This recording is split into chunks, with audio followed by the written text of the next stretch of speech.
Bon les gars, 我在北京。 Ah, Je suis choqué. Je sais pas comment. Je sais pas. Je suis choqué. Là, je.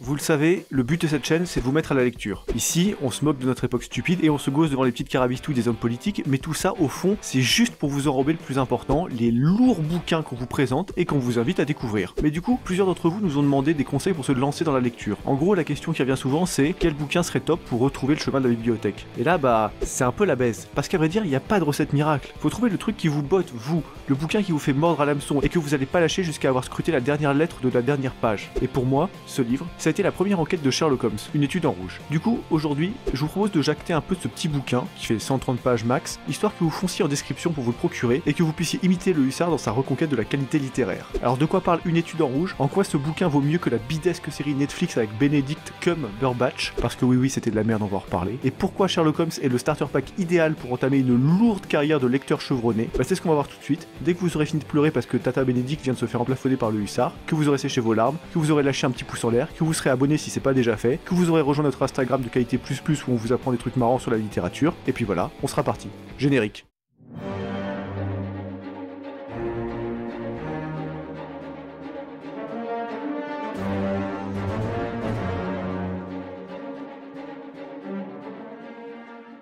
Donc, une étude en rouge, c'est la première nouvelle de Sherlock Holmes, écrite par Arthur Conan Doyle en 1885 et publiée fin 1887. Et encore une fois, la date est importante. L'histoire se déroule dans les années 1880 à Londres, à une époque où les trottoirs inclusifs et les passages piétons LGBTZKWXUP+, n'existent pas encore, mais les lourdes agressions au couteau et les meurtres sordides, eux, ils sont déjà là. Bref, au début de l'histoire, le narrateur, un médecin militaire qui s'appelle John Watson, vient de rentrer d'Opex en Afghan, parce que oui, l'Afghan est déjà un chito en situation d'insurrection permanente au 19e siècle, et il se retrouve dans la Hesse. La Hesse, vous connaissez la Hesse? La Hesse, non, c'est bien. Parce qu'il a été blessé au bras, démobilisé et renvoyé à la vie civile, et que du coup, il ne survit plus que grâce à une demi-solde de médecins militaires, ce qui, à une époque sans RSA ni AAH, ne représente franchement pas lourd.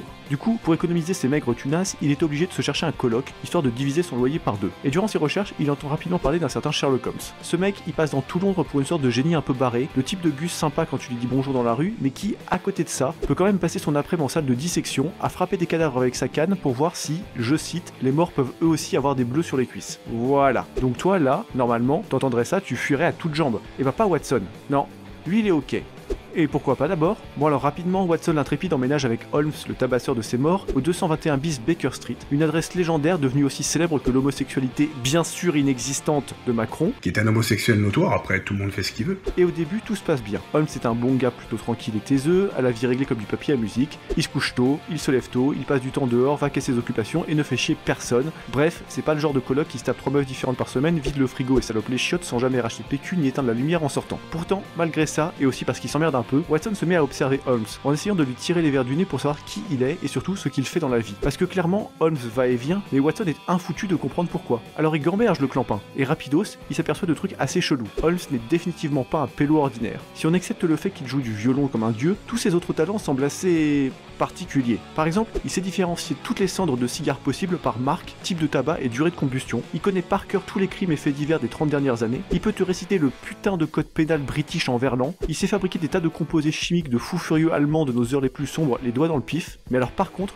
dès qu'il faut parler de tout le reste, il est archi nul. Littérature, philosophie, mathématiques, astronomie, politique, histoire, il s'en balance. Il ne sait même pas que la Terre tourne autour du Soleil. Et quand Watson s'avise de lui expliquer les théories de Copernic, Holmes lui répond seulement « On bat les couilles, frère. » Voilà. Mais alors, qui est Sherlock Holmes? Et surtout, il fait quoi de sa vie, bordel? Eh bien, on va vite le savoir. Un jour, Sherlock le chelou reçoit un télégramme qui lui annonce qu'un cadavre a été retrouvé dans une maison vide d'un quartier sordide et que la police a besoin de son aide sur cette enquête. Voilà. Le mec est détective consultant, comme il dit. Et son job, c'est de résoudre les affaires que la police galère à élucider. En gros, lui, il déboule dans le game, il démêle les ficelles, il prend sa com et il retourne frapper des cadavres en salle de dissection. C'est un business plan rondement mené. Et alors, ce qui est bien pour Holmes, c'est que la police est nulle à chier. Les deux meilleurs inspecteurs de Londres, Lestrade et Gregson, ils sont gentils, mais ils puent la merde.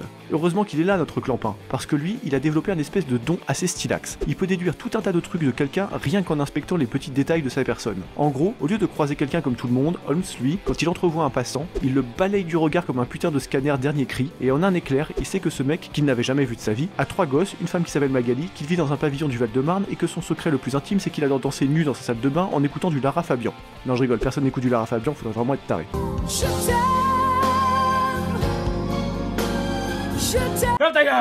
Bref, Holmes, accompagné de Watson le faire-valoir, il se rend sur place et il découvre un type seul, mort, les muscles crispés et le visage déformé par la douleur, dans une pièce absolument vide, avec pour toute déco l'inscription « Racheux » ou « Rareux » sur un mur que le clampin s'est avisé de gratter avant de passer l'arme à gauche. Bon alors bien sûr, l'inspecteur de police, Watson et accessoirement le lecteur, personne ne comprend rien à ce Beans. Heureusement, Sherlock est là et il va mener l'enquête. Et il a fort à faire parce qu'à peine le premier cadavre refroidi, il y a un deuxième Gus qui s'avise de canner tout pareil dans son coin. Et là, Holmes comprend que le temps presse. Alors qui se cache derrière ces morts mystérieuses? Pourquoi quelqu'un s'amuse à empoisonner des gens en Angleterre alors que la bouffe des British s'en chargerait très bien toute seule? Et surtout, John Watson finira-t-il par reconnaître ses penchants bicurieux envers son coloc BG timide surdoué? Et bien tout ça, et plein d'autres choses encore, vous le saurez en lisant Une étude en rouge. Ouais, voilà, pour une fois, je ne spoile pas. Parce que là, on parle pas tellement d'un roman avec une écriture ciselée et complexe, même si c'est très bien écrit. Une étude en rouge, c'est un putain de roman policier, dont l'intérêt premier reste de découvrir le pourquoi du comment des crimes, et la façon dont Holmes va arriver à se dépatouiller de son enquête tarabiscotée. Alors oui, ce roman est bien écrit, et carrément haletant, mais ne comptez pas sur moi pour vous en dire trop. Mais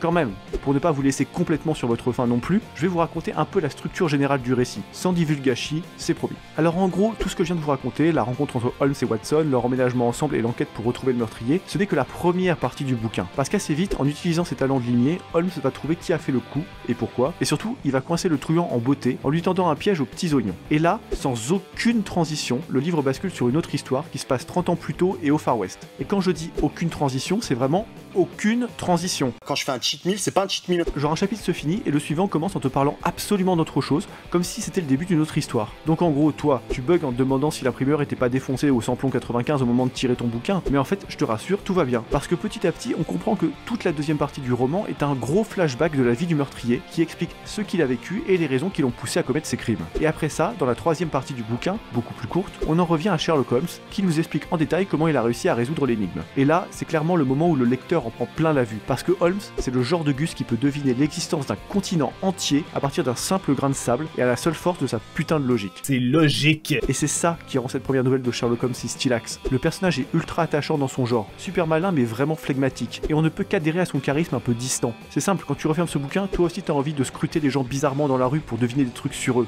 D'ailleurs, tu peux toujours essayer. Pas sûr que ça marche, mais ça peut vite devenir assez drôle. Bref, Une étude en rouge, c'est le bouquin idéal pour se mettre ou se remettre à la lecture, et il faut que je vous explique pourquoi. Déjà, c'est super court, et ça a été écrit en moins d'un mois par Conan Doyle, qui à la base voulait juste publier ça vite fait dans une revue et toucher un peu de tunas avant Noël. Donc là, on n'est pas sur un texte surtravaillé avec une langue méga riche et complexe. Au contraire, ce bouquin, il se lit en quelques heures au maximum, même si vous êtes ceinture blanche en bouquinage. Et surtout, vous allez faire connaissance avec Sherlock Holmes. Et ça, mine de rien, c'est un super investissement sur l'avenir. Parce que, de deux choses l'une, soit le livre vous plaira pas, ce qui m'étonnerait fortement, mais vous pourrez quand même frimer autour de vous avec votre culture et votre bon goût littéraire, merci le hussard, soit le livre vous plaît, ce qui est honnêtement beaucoup plus probable, et bah vous pourrez enchaîner avec la suite. Parce qu'Une étude en rouge, ce n'est que le premier bouquin d'une longue série. Juste après, vous avez Le Signe des Quatre, qui est plus long, plus riche et encore plus stylé, et puis toute la smala derrière, des dizaines de nouvelles qui s'étalent entre 1880 et 1930, où tu suis Holmes et Watson qui vieillissent, se marient, se perdent de vue, se retrouvent, etc. Parce que oui, l'univers de Sherlock Holmes, il a une forme de cohérence interne. Les personnages ont un vécu, et les événements de tel ou tel épisode ont des conséquences sur la suite de l'aventure. Donc en gros, commencer les aventures de Sherlock Holmes, c'est aussi un bon moyen de se lancer sur une dynamique de lecture. C'est comme les cacahuètes à l'apéro en fait. Tu dis que tu vas en prendre juste une pour goûter, puis finalement on la connaît, hein. Tu t'arrêtes pas avant d'avoir sifflé tout le paquet. Tu leur fais des diètes à 6000 calories, baltringue. Et ça, bah c'est bien normal. Les cacahuètes c'est très bon, et Conan Doyle aussi.